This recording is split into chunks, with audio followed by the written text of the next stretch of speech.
గుర్తుకొస్తున్నాయి గుర్తుకొస్తున్నాయి.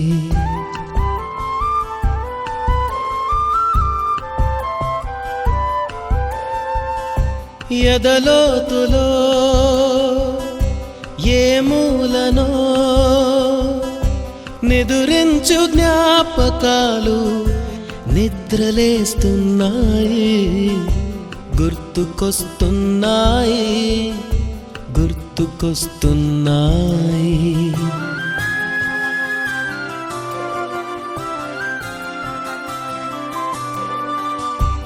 ఈ గాలిలో ఏ మమతలో మా అమ్మ మాటలాగా పలకరిస్తున్నాయి గుర్తుకొస్తున్నాయి గుర్తుకొస్తున్నాయి.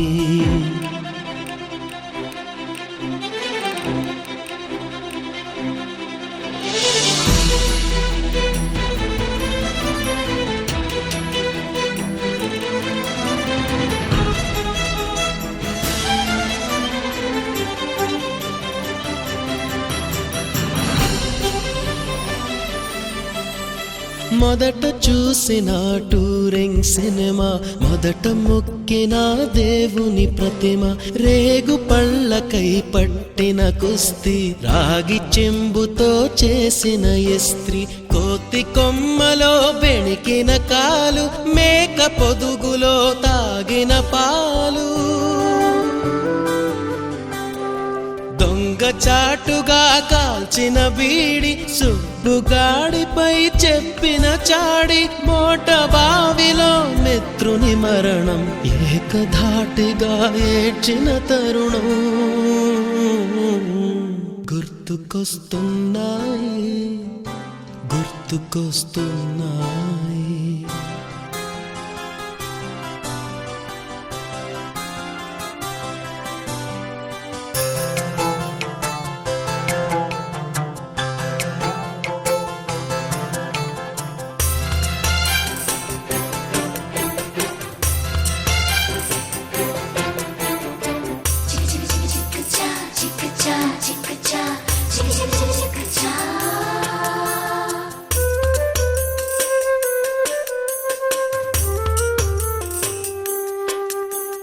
మొదటిసారిగా గీసిన మీసం, మొదట వేసిన ద్రౌపది వేషం, నెల పరీక్షలో వచ్చిన సున్నా, గోడ కుర్చీ వేయించిన నాన్న, పంచుకున్న పిప్పరమెంటు, పీరు సాయిబు పూసిన సెంటు, చెడుగుడాటలో గెలిచిన కప్పు, షావుకారు కెగవేసిన అప్పు, మొదటి ముద్దులో తెలియని తనం, మొదటి ప్రేమలో తీయందనము గుర్తుకొస్తున్నాయి గుర్తుకొస్తున్నాయి.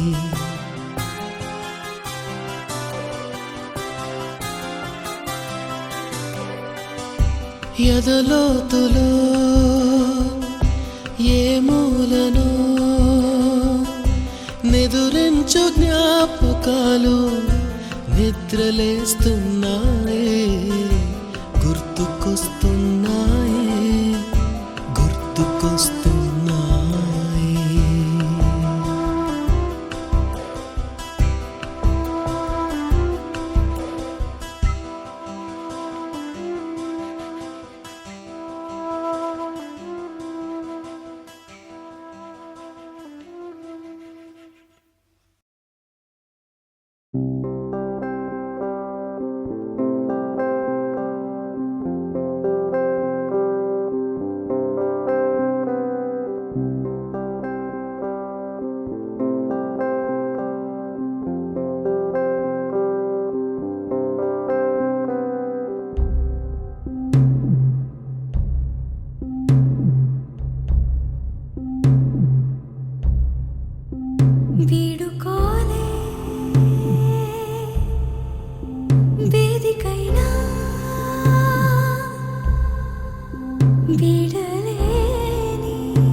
అల్లికలు గిల్లి చెలిమికి నెలవైనా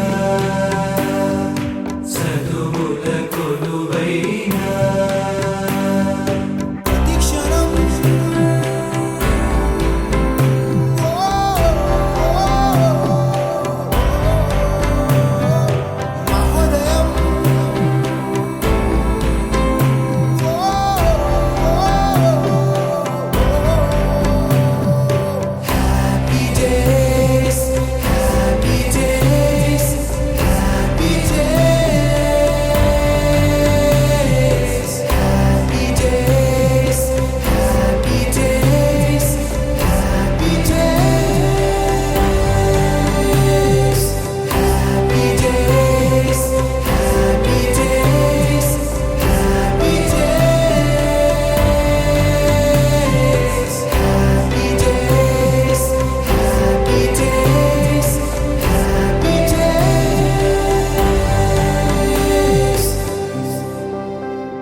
విద్యార్థుల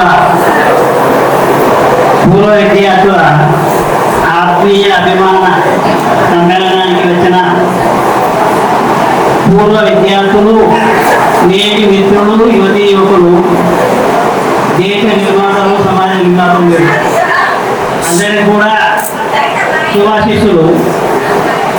తర్వాత నాతోటి మిత్రులు, ఉపాధ్యాయ మిత్రులందరికీ కూడా నమస్కారాలు. ముఖ్యంగా చాలా శ్రమ కూర్చి మీ అభిమానంతో మిమ్మల్ని మీరు కలుసుకోవడానికి ఎంతో శ్రమ కూర్చి ఈ సమావేశాన్ని ఏర్పాటు చేసి మీ అందరికీ కూడా పేరు పేరు అందరికీ కూడా శుభాశిస్తులు. ముఖ్యంగా నేను నా గురించి పరిచయం చేసుకుంటా. ఎందుకంటే ఆగనపల్లి పాఠశాలకు నేను 1981 వచ్చిన. నేను 1981 వచ్చినప్పుడు మీరు అందరూ కూడా పాఠశాలకు రాలేదు. అయితే కాకపోతే నా ముఖ్య ఉద్దేశం ఏంటంటే విద్యార్థులు మిమ్మల్ని గుర్తించుకోవడానికి, మిమ్మల్ని తెలుసుకోవడానికి, మీరు తెలుసుకుంటే ఏంటంటే ఒక ఉన్నత స్థాయిపోయే అవకాశం ఉంటుంది. క్రమశిక్షణ అనేది జీవితంలో ప్రతి వ్యక్తి కావాలి, అవసరమే. అది రైతు కావచ్చు, ఆటో నడిపిస్తున్న వాళ్ళు కావచ్చు, ఉద్యోగస్తులు కావచ్చు, ప్రతి వాళ్ళలో కూడా క్రమశిక్షణ కావాలి. తర్వాత మనం ఇంతకు మొదలు చెప్పిన వాళ్ళకుంటే ఆర్థిక పరిస్థితి కావచ్చు, సామాజిక పరిస్థితి కావచ్చు, లేకుంటే వాళ్ళకు తెలిస్తే మనం అనుకున్న స్థాయికి పోలేకపోవచ్చు. అయితే ఉపాధ్యాయుడు ఓడిపోయిందంటే మీరు ఏ స్థాయి ఉన్నప్పటికీ కూడా అతనికి వ్యవసాయదారు నుండి ఆటో నడిపించుకున్న వాళ్ళు ఏ స్థాయిలో ఉన్నప్పటికీ మేము ఓడిపోయిందంటే ఒక సంతోషం కలిగిన వ్యక్తి ఉంటే చాలా సంతోషం. ఎందుకంటే తీయడానికి నిద్ర కూడా అయిపోతారు. ఎందుకంటే మీరు మా వారు అప్పుడు అయిపోతారు.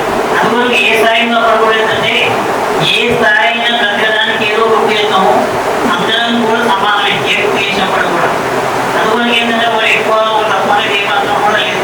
తర్వాత ఉపాధ్యాయులను కూడా ఏంటంటే తెలుగు చెప్పే ఉపాధ్యాయులు ఉండి, సోషల్ చెప్పే ఉపాధ్యాయుల తర్వాత ఆర్ట్స్, తర్వాత పీజీ అందరు ఉపాధ్యాయులు కూడా సమానమే. కాకపోతే ఏంటంటే కొన్ని సబ్జెక్టు ప్రాధాన్యత ఏంటంటే కొందరు కామన్ ఉండే అవకాశం ఉంది. ఎందుకంటే ముఖ్యంగా మ్యాథ్స్ అనేది ఏంటంటే ఏ నృత్యం మీద పడకూడదు ఉద్దేశం. మీకు ప్రతిరోజు అనేది హోంవర్క్ చేయాలి, ప్రతిరోజు అడగడం. ఏమైందంటే జీవితంలో ప్రతి పని ఏ రోజు పని అమలు చేయాలని అలవాటైపోతుంది. ఇట్లా దాదాపు ఏంటంటే ఒక 5 సంవత్సరాలు 6th క్లాస్ నుండి 10th క్లాస్ వరకు అయిపోయిన తర్వాత మీరు తర్వాత గంటలు చదివినా, సైన్స్ చదివినా, ఏ చదివినా వ్యవసాయం చదివా. అక్కడ ఏంటంటే ఒక క్రమశిక్షణ, ఒక నిబద్ధత, ఒక పద్ధతి నిత్య జీవితంలో మన జీవితానికి ఉపయోగపడే అవకాశం ఉండదు. అంతేగాని లెక్క చెప్పినంత మాత్రం లెక్కసారి కావాలని, లేకపోతే ఇంజనీర్ కావాలని, డాక్టర్ కావాలని కోరుకుంటాం వాళ్ళు. అయినప్పటికీ ఏదైనప్పుడు కూడా మేము ముఖ్యంగా ఉపాధ్యాయులు ఎవరైనప్పుడు కూడా మీరందరూ కూడా మంచి పౌరులు ఉండాలని కోరుకుంటాం. అందువల్ల ఎవరికి కూడా ఆత్మ ఉండేది అవసరం లేదు. ఎందుకంటే ఏ పని చేసినా గౌరవమే. ఎందుకంటే ఇతరులకు నష్టం చేయనంత వరకు, ఇతరులకు కష్టం కలిగినంత వరకు ఏ పని చేసినా కానీ ఉత్తమమే. ఎందుకంటే మన మాట ద్వారా కావచ్చు, ప్రవర్తన ద్వారా కావచ్చు, పనుల ద్వారా ఎదుటి వ్యక్తికి నష్టం కలిగించకుండా ప్రవర్తించడమే ఉన్నతమైన జీవితం చెప్తారు. అర్థం చెప్పాలండి. అందువల్ల ఏంటంటే మనం ఉన్నతం అంటే ఎదుటి వాళ్ళకు సాయం చేయాలి, లేకుంటే ఏంటంటే మానేయాలి, నష్టం కలిగించారు. అందువరకు మీ అందరూ కూడా మంచి పౌరులుగా ఉన్నతంగా ఉండాలని కోరుకుంటాను. తర్వాత కాలాతీతమైంది మాట్లాడే కాలం. ఎందుకంటే ఆజ్ఞ పిల్లలు నేను సగం సర్వీస్ 16 సంవత్సరాలు పనిచేస్తాను. 81 నుండి 37 వరకు పనిచేస్తున్నాను. తర్వాత ఆజ్ఞ పిల్లి అనేది చిన్న పాఠశాల, అంటే దాదాపు 300 మంది ఉన్న విద్యార్థుల పాఠశాల. ఆ పాఠశాల నుండి నేను అసలు పాఠశాల వెళ్ళిన తర్వాత 1200 మంది విద్యార్థులు, తర్వాత 45 మంది స్టాఫ్. అంటే ఒక బావిలో తప్పలాగా వ్యక్తి నేను ఆజ్ఞ ఏంటంటే ఒక సంవత్సరం పడ్డట్టయితే నిజంగా కూడా ఏమైందంటే ఆజ్ఞపల్లి నుండి అసంపత్తి అయిన తర్వాత ఏంటంటే మానసికంగా ఏం చెప్పాలంటే ఒక సంకుచిత భావం, తర్వాత ఆలోచించే విధానం చాలా మార్పు వచ్చేది. ఎందుకో అసంపత్తి అయిన తర్వాత పెద్ద స్టాఫ్, తర్వాత ఏంటి చాలా మంది పిల్లలు. అక్కడ దాదాపు ఏంటంటే 5-6 సెక్షన్ నుండి ఒక క్లాస్ ఆ రకంగా ఒక పెద్ద పాఠశాలలో పనిచేసిన తర్వాత ఏమైందంటే అనుకుంటే కొన్ని లోపాలు ఏదైతే కూడా మనం ఎత్తే అవకాశం, సవరించిన అవకాశం ఉంటుంది. వాస్తవం చెప్పాలంటే ఆజ్ఞ పెళ్లి నాకు మొదటి పాఠశాల, తర్వాత ఆజ్ఞ పెళ్లి నాకు ప్రయోగశాల. అంటే నేను నేర్చుకోవడానికి, నీకు నేర్పడానికి ఇక నాకు ఒక ప్రయోగశాల ఉపయోగపడదు. ఎందుకంటే నేను ఏదైతే అనుకున్నదాన్ని సాధించడానికి కానీ, మీ నుండి గ్రహించడానికి కానీ, మీకు చెప్పడానికి ఏదైనా ఒక ప్రయోగశాల ఉపయోగపడేది. తర్వాత ఏదైనా మామూలు రొట్టె అయిపోతుంది. ఎందుకంటే సంవత్సరం తర్వాత ఏదో అవసరం లేదు, మామూలు రొట్టెకి పనిచేసుకుంటుంది. తర్వాత మీ అగ్నిపల్లి పాఠశాల నుండి వెళ్ళిన తర్వాత 5 సంవత్సరాల తర్వాత అభివృద్ధి పనిచేసిన తర్వాత 2003లో హెడ్ మాస్టర్గా ప్రమోషన్ మీద మాదేపూర్ సుధారాన్ని, అక్కడ నుండి దాదాపు మాదేపూర్ సుధారాలు, తర్వాత రాయపట్టి, పూర్వొండ 3 పాఠశాలలో 10 సంవత్సరాలు ప్రధానోపాధ్యాయునికి పనిచేశారు. ఇక సమస్య ఏంటంటే ఒక ఉపాధ్యాయునికి పనిచేసినప్పుడు ఏంటంటే పిల్లలతో అటాచ్మెంట్ ఎక్కువ అవకాశం ఉంటుంది. ప్రధానోపాధ్యాయునికి ఏంటంటే పిల్లలతో అటాచ్మెంట్ తక్కువ అవకాశం ఉంటుంది. ఎందుకంటే రోజులు వచ్చే అవకాశం ఉండదు. అయినప్పటికీ కూడా ఏంటంటే ప్రధానోపాధ్యాయునిగా నేనే ఉపాధ్యాయుల నుండి రావాలని కోరుకున్నాను. అది ఇంప్లిమెంట్ చేయడానికి, దాని ఉపాధ్యాయుని పొందడానికి నా సాయశక్తితో ప్రయత్నం చేసిన. ఆ రకంగా విద్యార్థులు సాధ్యమైనంత వరకు ఉపయోగపడే పనిచేసిన. నా దృష్టిలో పిల్లలంటే దేవుళ్ళని, నా దృష్టిలో పాఠశాలంటే దేవాలయం. ఎందుకంటే ఈరోజు పిల్లలు లేక పాఠశాలలు మొదలుపెడతాయి. అంటే దేవుళ్ళు లేకుండా ఏమైతుంది, గుళ్ళు మొదలుపెట్టాలి. అందుకో ఎందుకంటే కదా పాఠశాలలో ఉండే విద్యార్థి భావికాలకు పౌరులు దేశ నిర్మాణం. ఎందుకంటే పాఠశాల స్థాయిలో ఉన్నతంగా ఉన్నప్పుడే సమాజం బాగుంటుంది, దేశం బాగుండే అవకాశం ఉంటుంది. అందువల్ల ఏంటంటే నేను వ్యక్తిగతంగా నా కుటుంబానికి అంటే కూడా నా పిల్లలను పాఠశాలలో ఎక్కువ ఉపయోగించిన. దానివల్ల ఏంటంటే కొందరికి ఇబ్బంది, దానివల్ల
ఈ బ్యాచ్కి పెద్దలో చెప్పే అవకాశం నాకు లేదు.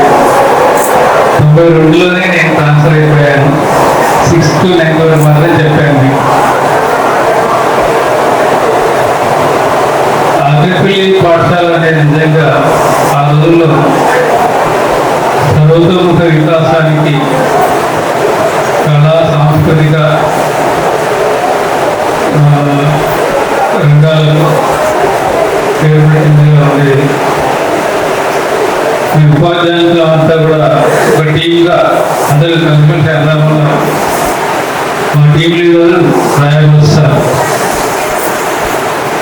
ఆయన మాకు అన్ని రకాలుగా సహకరిస్తూ ఉపాధ్యాయులకు అటు పిల్లలకి కూడా చాలా సేవలు చేశారు. మేమంతా ఆయా రంగాల్లో అంటే ఆటలు కావచ్చు, పాటలు కావచ్చు, చదువు విషయంలో కానీ ఏ విషయంలో అయినా మేము అంత కలిసికట్టుగా ఒకే కుటుంబాలలో కలిసి ఉన్నాం. విద్యార్థులు కూడా చాలా ఉత్సాహంగా అన్ని విషయాలలో పాల్గొంటున్నారు. కుమారస్వామి సారు ఆఖరికి వచ్చిన తర్వాత విద్యార్థుల్లో చాలా చైతన్యం తీసుకొచ్చారు. ముఖ్యంగా డ్రాయింగ్ పిల్లలందరికీ ఆ డ్రాయింగ్ ఆర్ట్ పట్ల ఇంట్రెస్ట్ కలిగేటట్టుగా ఆయన చాలా చక్కగా నేర్పించాడు. సమావేశాల గురించి చెప్పాల్సిన పని లేదు. ఆయన 16 సంవత్సరాలు అక్కడే ఉండి ఆ పాఠశాలలో సేవ చేశారంటేనే ఈ విద్యార్థుల యొక్క ఆత్మీయత అనురాగాలు ఆయన పట్ల ఎన్నో ఉన్నాయి. నిజంగా ఎప్పుడు కూడా ఆ సార్ పిల్లల్ని ఇక్కడనే చూడలేదు. కఠినమైన మాటలు ఎప్పుడు మాట్లాడకపోయారు. ఎంత కోపం వచ్చినా అదే కదా అనే కానీ అంతేగాని ఇంకొక మాట ఎక్కువ మాట్లాడదు. ఇక మేమన్నా అదే మాట్లాడచ్చు, కొట్టచ్చు కానీ ఆ సార్ నోటి మాత్రం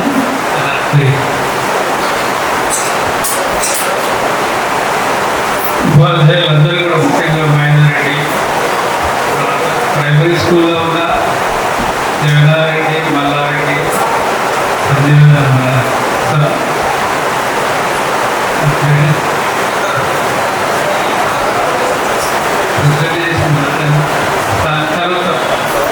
సర్వోత్తం రెడ్డి అంతా కూడా ఆ స్కూల్ వేరే ఈ స్కూల్ వేరే అనే భావాన్ని లేకుండా హై స్కూల్ ప్రైవేట్ స్కూల్ అంటే ఒకే ఆవరణలో అందరూ కలిసి ఉండేవాడు. అన్ని రకాలుగా అయితే ముఖ్యంగా నేను మీకు చెప్పొచ్చేది ఏంటంటే అసలు మీరు ఇది జరుపుకోవడమే చాలా ఆలస్యంగా జరుపుకున్నారు. ఎందుకంటే మీరు ఇప్పుడు అమ్మమ్మ తాతయ్య వయసు మీ పిల్లలు జరుపుకోవాల్సినటువంటి కార్యక్రమాన్ని మీరు ఇప్పుడు జరుపుకుంటున్నారు. అయినా పర్వాలేదు, సంతోషమే. ఈ సందర్భంగా మనిషి అనే వాడికి 3 రకాల రుణాలు ఉంటాయి. ఇంకా అనేక రకాల రుణాలు ఉంటాయి కానీ ముఖ్యంగా 3. 1 దేవ రుణము, 2 ఋషి రుణము, 3 పితృ రుణం. దేవ రుణం అంటే దేవాలయాల్లో దర్శించడం, పూజలు చేయడం, కానీ ఆ రకంగా మనం దేవ రుణం తీసుకుంటాం. ఋషి రుణం అంటే ఋషులు మనకు విజ్ఞానాన్ని అందించారు. ఆది కవి అయినటువంటి వాల్మీకి మొదలుకుంటే ఋషులంతా కూడా మనకు రామాయణ, భారతాలు, ఇతిహాసాలు, పురాణాలు అన్ని రకాలుగా మనకు అందించారు. అంటే వాళ్ళు జ్ఞాన సత్తాన్ని అందించారు. వాటిని మీరు ఎట్లా అనుకుంటున్నారు? గురువుల ద్వారా ఉపాధ్యాయులు చెప్తే తెలుస్తున్నాయి విషయాలు. కాబట్టి మీరు ఆ నేర్చుకున్నటువంటి జ్ఞానాన్ని మీకే పరిమితం చేసుకోకుండా ఇంకా మీ తర్వాత తరాలు కూడా అందించాలి ఆ జ్ఞానాన్ని. అంతేకాకుండా పుస్తక పఠనం చేస్తున్నారు. అట్లా పుస్తక పఠనం నేర్పిస్తారు. అంటే మీరు మీ పిల్లలను కూడా ఆ ఉన్నటువంటి మంచి మార్గాన్ని చేయడం ద్వారా ఋషి రుణం తీర్చుకున్నారు. పితృ రుణం అంటే మాతాపితలే మన తొలి దైవ మొదటి దైవ మనం దిగిరాల్సిన వాళ్ళు వాడు. కాబట్టి ఎట్టి పరిస్థితుల్లో వాళ్ళకు మనం సేవలు చేయాలి, వాళ్ళను బాగా చూసుకోవాలి. ఎందుకంటే వాళ్ళు మీకు ఎన్నో రకాలైనటువంటి సేవలు చేశారు పుట్టినప్పుడు. ఎన్నో రకాల తల్లి తండ్రి మీకు అన్ని రకాలు. తండ్రి కనపడే సేవ, తల్లి కనపడే సేవ. వాళ్ళు మీ భవిష్యత్తు కోసం, మీ ఉన్నతి కోసం ఎంతో కష్టపడి వాళ్ళు పైకి వచ్చారు. ఇప్పుడు మీరు పైకి వచ్చిన తర్వాత ఒక ఉన్నత స్థితి చేరుకున్న తర్వాత వాళ్ళు నిర్లక్ష్యం చేయాలి. తల్లిదండ్రులు కూడా ఎందుకంటే వాళ్ళు ఈ వయసు వచ్చేసరికి వాళ్ళు చేతగానే వాళ్ళు అవుతారు. వాళ్ళ పనులు వాళ్ళు చేసుకోలేని వాళ్ళు అవుతారు. మీరు చిన్నతనంలో మీ పనులు మీరు ఎట్లాగైతే చేసుకోలేరో ముసలితనంలో వాళ్ళు కూడా వాళ్ళ పనులు అలా చేసుకోలేరు. వాళ్ళు మీకు ఏ విధంగా అయితే అన్ని రకాల సేవలు చేశారో ఆ వయసులో మీరు వాళ్ళకి సేవల్ని అందించాల్సింది. అట్లా పితృణ అంటే వైద్యున్నప్పుడు ఇట్లా చనిపోయిన తర్వాత ఇలా పెట్టడం అట్లా కూడా ఉండమే. అంటే మా తాతలందరికీ కూడా ఉంటుంది. కాబట్టి ఈ విషయాలన్నీ మీరు దృష్టిలో ఉంచుకొని మీరు మీ పిల్లలు నేర్పించడం ద్వారా వాళ్ళు వాళ్ళ పిల్లలు నేర్పించేటట్టు ఈ తరతరాలుగా తాగి సంప్రదాయాన్ని పరిశీలించాలి. సరే, మొత్తం మీద ఆలస్యంగానైనా అందరాన్ని ఈ రకంగా కలుసుకున్నందుకు మమ్మల్ని జ్ఞాపకం ఉంచుకొని కలిసి సన్మానం చేసినందుకు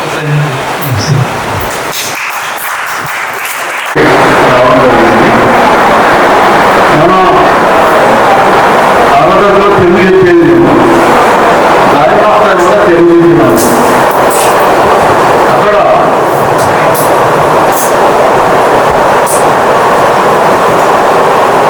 మనకు కోటి సూర్యులో ఉన్న కోటి చెట్టులో ఉన్న గురువు మాట లేకుండా చీకటిపోతున్నాను. నేను మీ వాడి అన్నప్రసాద్ 32 సంవత్సరాలు చదువు నేర్పే గురులకిది మా వందనము, జ్ఞానదాతల చరణ ధూళికి వందనము. చదువు నేర్పే గురులకిది మా వందనము, జ్ఞానదాతల చరణ ధూళికి వందనము. శాంతమూర్తులు సత్యకీర్తులు సుజన చంద్రులు సుగుణ సాంద్రులు గురులు సురతరులు, చదువు నేర్పే గురులకిది మా వందనము, జ్ఞానదాతల చరణ ధూళికి వందనము.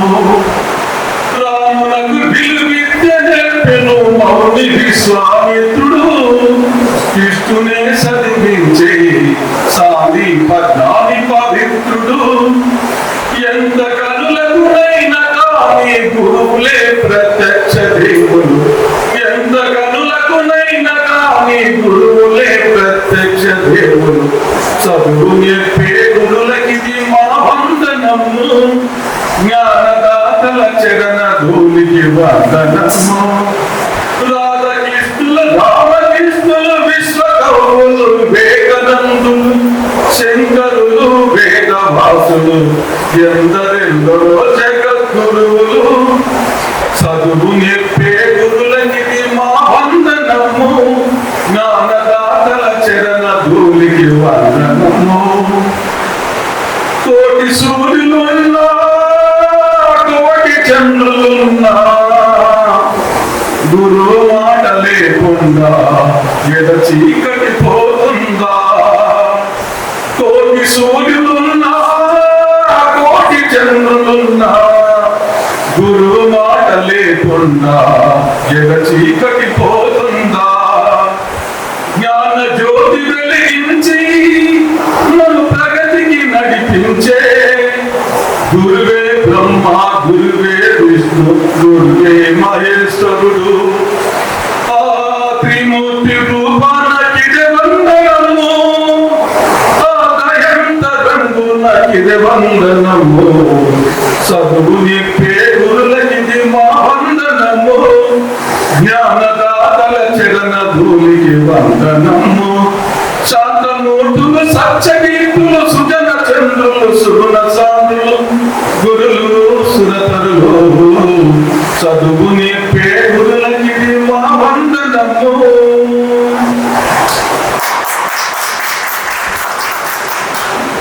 నేను మన హనుమంతుడు అన్నినే గుడి పక్కన ఉంటుంది ఆడ రాతి గురించి చెప్పింది. శివలింగం ఉన్నది, పిల్లలకు క్లాస్ చెప్పడానికి చెప్పేది.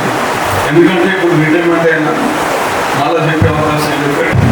మళ్ళీ ఒకసారి ఆ స్టోరీ ఎప్పుడు కూడా చెప్పాను.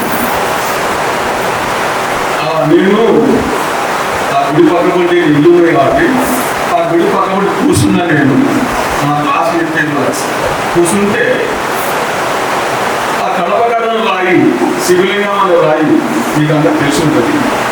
ఆ రాయి ఈ రాయి రెండు మాట్లాడుతుంటేనే అన్న ఏ విధంగా కడపగడను రాయి, నువ్వు రాయివే బ్రదర్, నేను రాయిలే కదా, మా నాన్న తొక్కుతాను, నేను ఎందుకు మొక్కుతాను, ఎందుకే అన్న ఎందుకు మొక్కుతాను, ఎందుకంటే ఆ శివలింగం అనే రాయి ఏమన్నదంటే నువ్వు రాయితే నేను రాయదా, నాకు అమర్చిన చెక్కన కాదు, ఆ ఉలితోని సుఖితో ఈ విధంగా ఈ నల్లని రాళ్ళలో ఏ కన్నులు దాగెనో, ఏ గుండెల మాటున ఏ గుండెలు మోగెనో, ఈ నల్లని రాళ్ళలో పాపాలకు తాపాలకు బహుదూరములో ఉన్నవి మునులో కారడున మూలలం పడి ఉన్నవి ఈ నల్లని నాకుడు. నన్ను చెక్కింది అని చెప్పినట్టు నన్ను ఇట్లా అందమైన శివలింగం తయారైనా నేను చెప్పినట్టు విన్నా కాబట్టి ఈ రాయి నేను ఇట్లా అన్నంగా తయారైనా గురి చెప్పుకోవాలని విన్నా.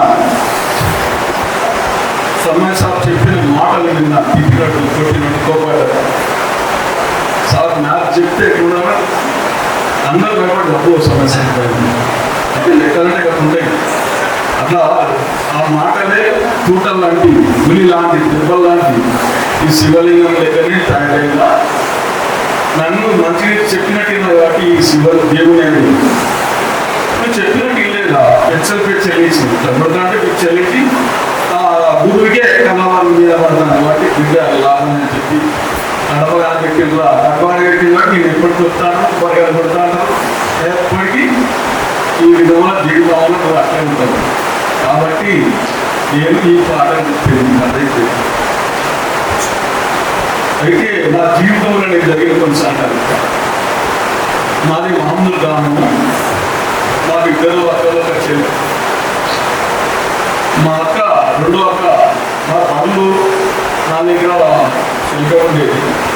బర్లాగాడి దూరేది మా అక్క, మా నాన్న. మా అక్కతో నేను కూడా పోయింది. ఆ చెల్ల తోలినాక ఆ మట్టి తీసుకొచ్చి మా అక్క మట్టితో బొమ్మ తీసి బొరగొట్టడం అయింది, చిన్న అయిపోతుంది. అది మట్టి బొమ్మలు చేసుకుంటే నేను కూడా 5 సంవత్సరాలు చిన్నది కాబట్టి నేను మా అక్క దగ్గర బొమ్మ తయారు చేస్తాను. అది నేను పెద్దగా ఏంటంటే మా నాన్న మా అక్కని పని చేసి నన్ను నేను మరిగా బలగాడి కూడా అంటే బలగాడి గోడు కోడి భార్య మీరు కొట్టి ఎడికి ఒకసారి ఉప్పుదాంటి ఏంటంటే గీత ముందుకు వచ్చింది నా జీవితంలో. అటు ఇటు వెళ్ళింది బయటికి, అది ముందుతే రక్తం ఇటు రెండు రకాలు వెళ్ళింది. జీవితంలో ఇటువంటి కష్టం ఉండదు. మా నాన్నగారి విషయం వ్యవసాయం ఇంత చదువుకోలు ఉండాలని చెప్పి అందరూ మంచి పడమేసి ఉండాలని నేను కూడా నాన్న మడిపోతాను. ఏం లేదా 4 ఎకరాలు ఉన్నాయి, కోటి వరకు వస్తాయి. ఏదైనా కోటి వరకు కాదు మర్చిపోతాను. కానీ నేను ఇంకా మీ దగ్గర ఉన్నానంటే అది కట్టుకొని అది పనిచేయాలి కష్టం. నేను అనుకో ఏదో ఒక పని చేయాలి అనుకొని అప్పుడు నాకు జ్ఞానం అయింది. తర్వాత ఒకటి ఆ మట్టి కొనలే క్లాసుకు పోయినాక ఒక గుర్తు పెట్టుకొని బొమ్మలు ఇచ్చేది. అట్లనే 8th క్లాస్లో ఒక లక్ష్మణ డిటి లక్ష్మణ గురుగారు అనేది ఆయన చెట్ల కింద క్లాస్ చెప్తే ఆయన బొమ్మలు ఇచ్చిన ఇస్తే నాకు బడనోడు సార్ మీకు లెక్కలేదు, లెక్క దిక్కలేడు, మీ బొమ్మ గీసి చూడండి. సార్ కూడా బాగా సీరియస్, మన సమస్య ఏ తప్పైంది సార్ లేదు కదా, నువ్వు లెక్క తీయమంటే విధానమేమో నా బొమ్మ చెప్తాను కదా అని తీసుకొచ్చి హెడ్ మాస్టర్ చూపించాడు. హెడ్ మాస్టర్ రామరెడ్డి సార్, ఆయన సార్ ఏమనలేదు, చూసిండు. టీచర్లు అందరూ బీపీయారు, అప్పుడు అందరూ బీపీ కాదు సార్, అన్నమేడ తీసేయకండి సార్. ఒక 8th క్లాస్ పాస్ అయితే నేను పోలీసుల క్యాంప్ మామూలు క్యాంపులో జాయిన్ అయ్యిందా, ఒక 8th పాస్ అయితే అయిపోతుంది సార్. లేదు మా బిడ్డ కొంచెం అందరూ వచ్చినాక ఈ అబ్బాయి మ్యాథ్ ఇస్తలేదు, కానీ బొమ్మెట్లో చూసి పెట్టిండు. బొమ్మెట్లో చూడంటే వస్తుంది సార్. అందరూ టీచర్లు అందరూ చప్పట్లు పెట్టినా మ్యాథ్స్ గురించి మర్చిపోకుండా డ్రాయింగ్ వేసుకో. ఈ డ్రాయింగ్ టీచర్లు ఉంటారా, డ్రాయింగ్ టీచర్లు ఉంటారు, బొమ్మలు ఇచ్చే సార్ ఉంటారు, లేదా బొమ్మలు ఇచ్చే సార్ ఉంటారు, పాటలు పాడే సార్ ఉంటారు, ఆటలు ఆడే సార్ ఉంటారు. నువ్వు ఈ ఎగ్జామ్స్ రాయాలంటే ఆ సార్ చెప్పినట్టే ఆ ఎగ్జామ్స్ రాసిన విజయం వచ్చింది. ఫస్ట్ ఉదయం ఆగ్నేపల్లిలో సెప్టెంబర్ 10వ తారీఖు 89లో జగన్ మీరు 4వ బ్యాచ్ నాది. ఇక్కడికి వచ్చినాక నేను చాలా నేర్చుకున్నా. ఏం తెలియదు, బర్ణాకాశం నన్ను కూడా సార్ అంటారు అనుకుని నేను సంతం చెప్పాడు. బర్ణాకాశం బడి పంపులు అయినాను అని చాలా అనిపించాడు.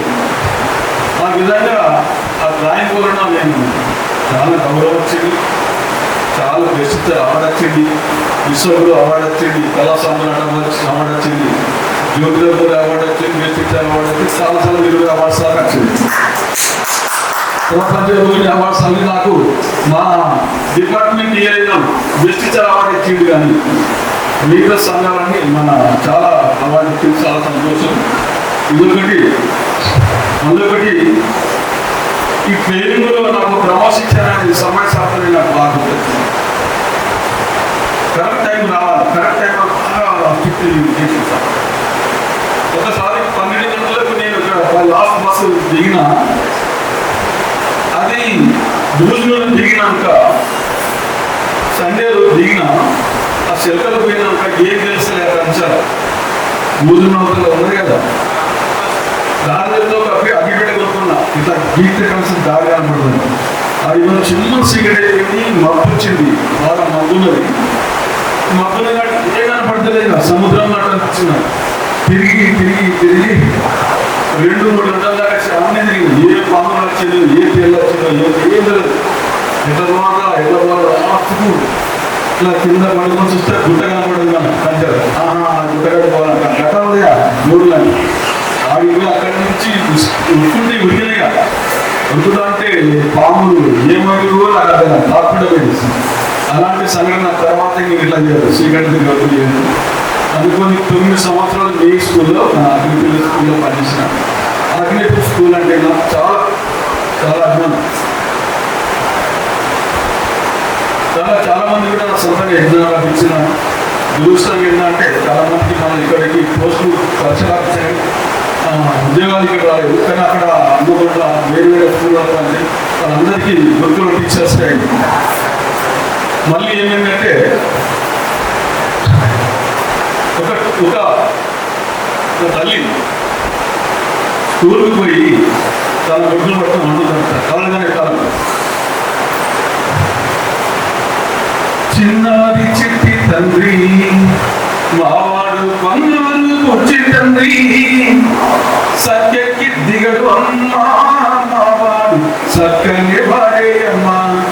చిన్నారి చిట్టి తండ్రి మావాడు బంగారు వచ్చి తండ్రి సత్యకి దిగడు అమ్మా మావాడు సత్యని వాడే అమ్మా.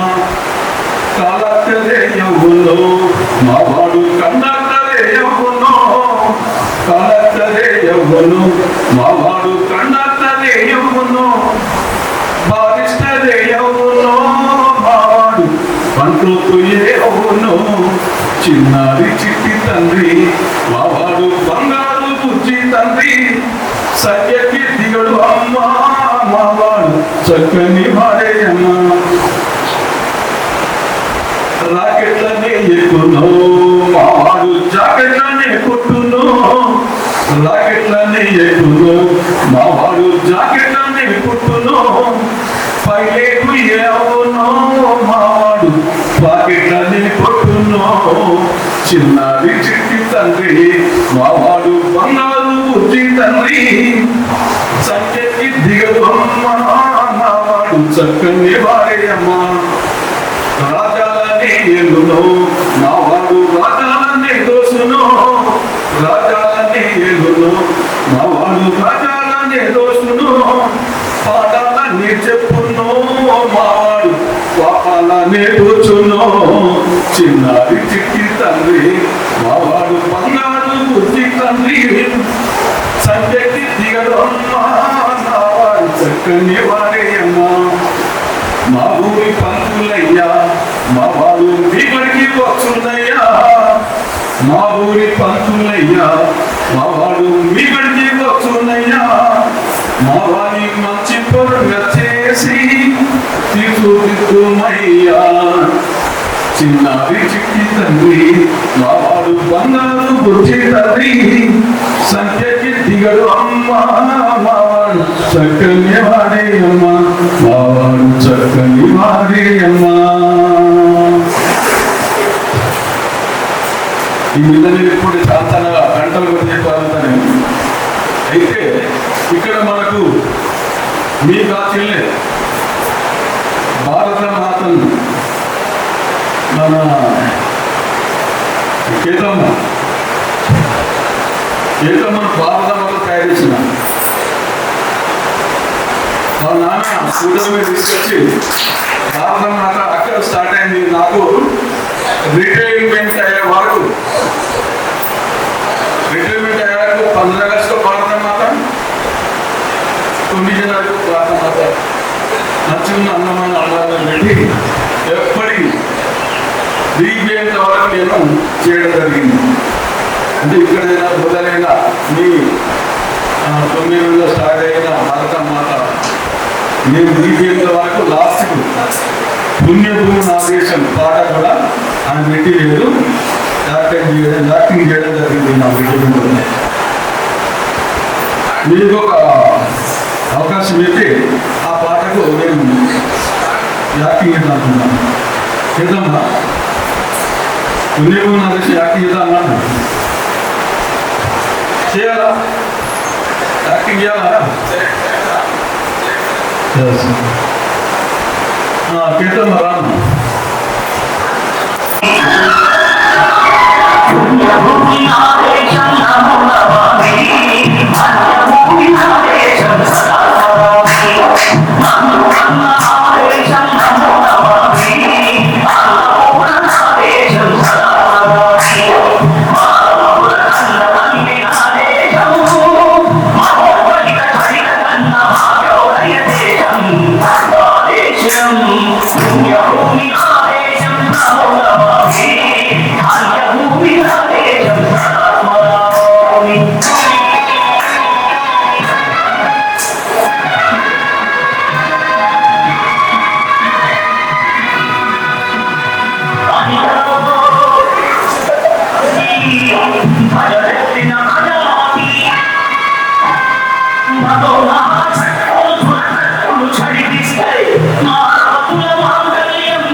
మన గురువులైన రమేష్ సార్ గారు, తర్వాత శ్రీనివాసాచారి సార్ గారు, కుమారస్వామి సార్ గారు, వెంకటేశ్వరరావు సార్ గారు, నెక్స్ట్ వచ్చిన వెంకటరాజయ్య సార్ గారు, ఎంతో జీవనరావు సార్, వీళ్ళందరూ కూడా ఎంతో శ్రమ కోర్చి మా ఆతిథ్యాన్ని స్వీకరించి ఇంత కష్టపడి ఇంతసేపు వెయిట్ చేసిన గురువులందరికీ కూడా పాదాలు వందనాలు.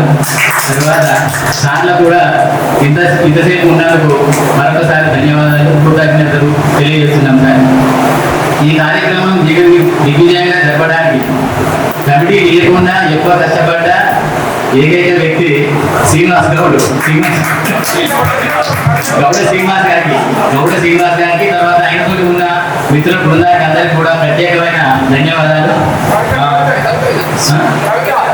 కవిత మేడం, నెక్స్ట్ స్టేజ్ పైన మొత్తం కూడా స్టేజ్ అంతా కూడా నడిపించిన కవిత మేడం గారికి కూడా ధన్యవాదాలు. చాలా ఎంతో దూరం ఉన్న ప్రయాణాలలో బాగా అలసిపోయి ఎండాకాలం ఉన్నా కూడా వాళ్ళ యొక్క పనులన్నిటిని కూడా పక్కకు పెట్టి ఈ రోజు అందరు కలుసుకోవాలనే సదా ఉద్దేశంతో ఇక్కడికి వచ్చి ఈ కార్యక్రమాన్ని దిగ్విజయం చేసిన అందరికీ కూడా ప్రత్యేకమైన కృతజ్ఞతలు. అందరికీ కూడా ధన్యవాదాలు. నా పేరు నేను చెప్పు పరిచయం అవసరం లేదు. వెంకటేష్, సాగర్ మరియు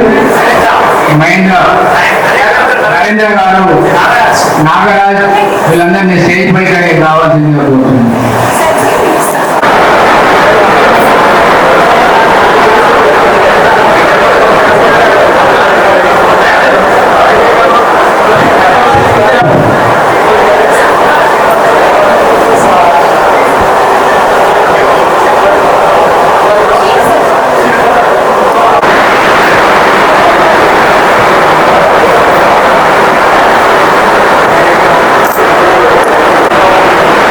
అలానే ఉండండి.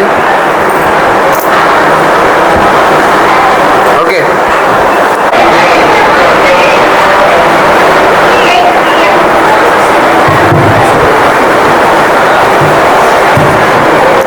చేసినందుకు కవిత గారికి సన్మానం సత్కరించగలరని కమిటీ తరఫున కోరడమైనది.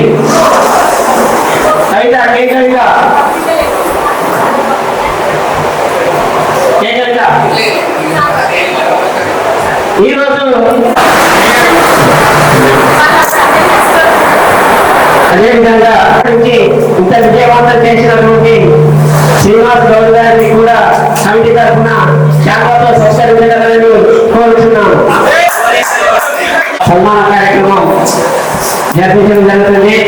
కావున వారికి మా అందరి తరఫున ధన్యవాదాలు తెలియజేస్తున్నాము.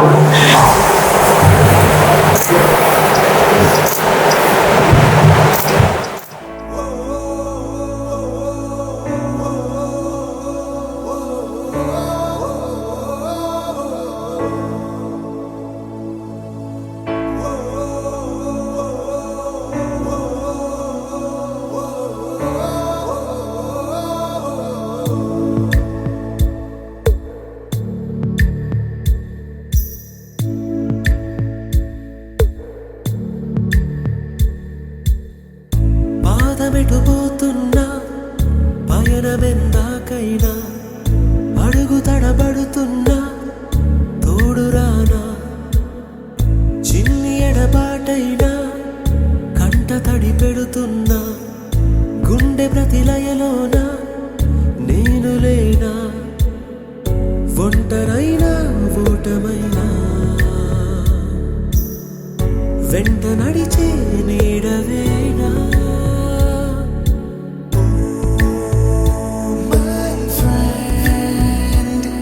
తడి కన్నులనే తుడిచిన నేస్తమా